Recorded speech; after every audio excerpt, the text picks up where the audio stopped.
On March the 1st, President Putin announced a new generation of weapons vastly superior to anything developed around the world.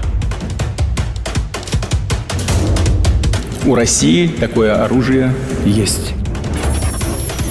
A hypersonic system, an ICBM with unlimited range, weapons that can fly through dense layers of the atmosphere, a nuclear-powered cruise missile, underwater drones, a unique combat laser complex. That got everyone talking about an arms race and that deadly Russian missile. But from Russia's point of view, it's the one that feels threatened and wants to restore nuclear parity. So how does that work? And what did Putin mean when he said, Нас никто не слушал. Послушайте сейчас. To be clear, nuclear parity came as a result of an arms race.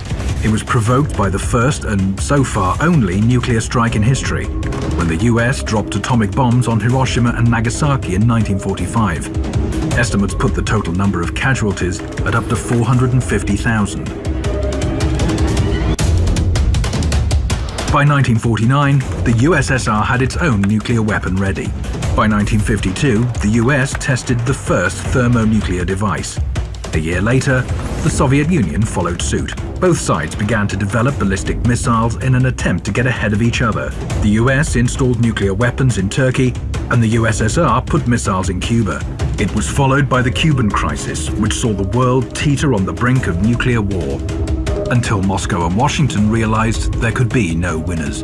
That's when the period of détente came about.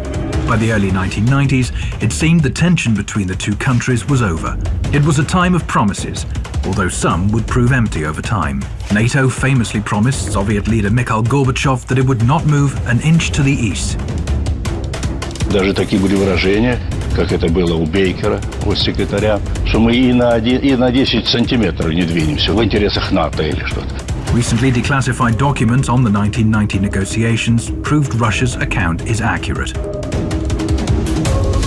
If we maintain a presence in a Germany that is part of NATO, there would be no extension of NATO's jurisdiction for forces of NATO 1 inch to the east. There would be no effort to exclude anyone, and there would be no step taken at this time to push anyone ahead of others. In 1994, the US changed its mind about expanding east. We're going to move forward on this, but I'd never spring this on you. But over the past 18 years, NATO's been joined by Hungary, Poland, the Czech Republic, Bulgaria, Romania, Slovakia, Albania, Croatia, Montenegro, as well as the former Soviet republics of Lithuania, Latvia, and Estonia. NATO is now at Russia's doorstep. Here is an online meme on how Russia moved its country too close to NATO's military bases. Furthermore, the US moved its missile defenses closer to Russia's borders, another promise broken by Washington. In 2002, the US pulled out of the ABM treaty signed decades before when the Soviet Union was still in place. What is missile defense? It enables one party to launch its own missiles and intercept any counterstrike. It could guarantee victory in a potential war. Of course, NATO and the US say their missile defenses are not against Russia, but against Iran and North Korea. But the locations tell another story. Missile defense installations were placed in Poland, Romania, California, and Alaska. They're also planned for Japan and South Korea. Missile defense ships patrol the seas close to Russian territory. Создаются системы, элементы систем противоракетной обороны, что нас очень беспокоит, и мы постоянно об этом говорим в течение 10 лет. Это разрушает стратегический баланс в мире. The balance is disrupted, and Russia, which hasn't ramped up its missile defenses like the US, is facing a deadly danger. Вы же все понимаете, о чем идет речь. Чего молчите-то? Вы все молчите. Ситуация усугубляется, ведь это подталкивает гонку вооружений, новый виток создает. Это же очевидная вещь. Вот мы все время думаем, а как ответить? Мы думаем, совершенствовать систему, значит, преодоления систем противоракетной обороны. Вот это и есть виток гонки вооружений. Russia says it was forced to come up with a weapon capable of bypassing missile defenses in order to restore nuclear parity. The Kinjal MiG-31 can launch hypersonic missiles that can travel at more than 10 times the speed of sound. Thanks to that and their unpredictable trajectory, they are unstoppable. It's an unrivaled weapon. The US doesn't plan to test its hypersonic weapon until 2019. The Avangard hypersonic vehicle can fly at up to 20 times the speed of sound. An ICBM will take it to an altitude of several dozen kilometers, from where it can dive headfirst back to Earth at top speed with aircraft-like maneuverability, dodging any missile defenses. In contrast, when other existing ballistic missiles re-enter the atmosphere, they fly at a preset trajectory, making them easy targets for ABM systems. Sarmat might seem like an ordinary ICBM, but its range is much longer.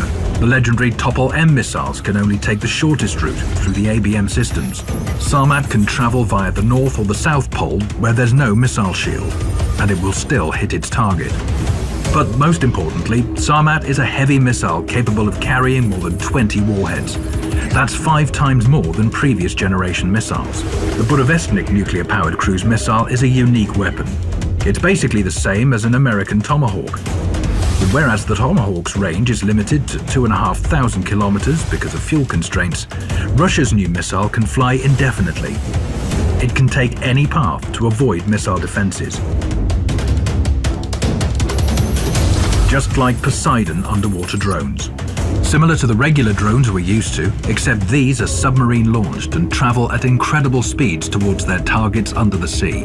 They run so deep that no equipment can track them. Even if detected, their high speed prevents them from being intercepted. The new weapons can work together to neutralize any existing missile defense systems. Kinjal can destroy ground-based ABM systems. Poseidon drones take care of those at sea. Then, the Sarmat, Avangard and cruise missiles can be launched towards their target, bypassing any remaining barriers. On top of that, there's also a combat laser complex, Peresvet, which is unique because it almost instantly delivers an energy beam to a target and has an unlimited battle reserve. Developing new weapons is not a belligerent move, rather a move to restore parity. Perhaps this time the call for a balance of force and fair treatment all round will be heard. Нас никто не слушал. Послушайте сейчас.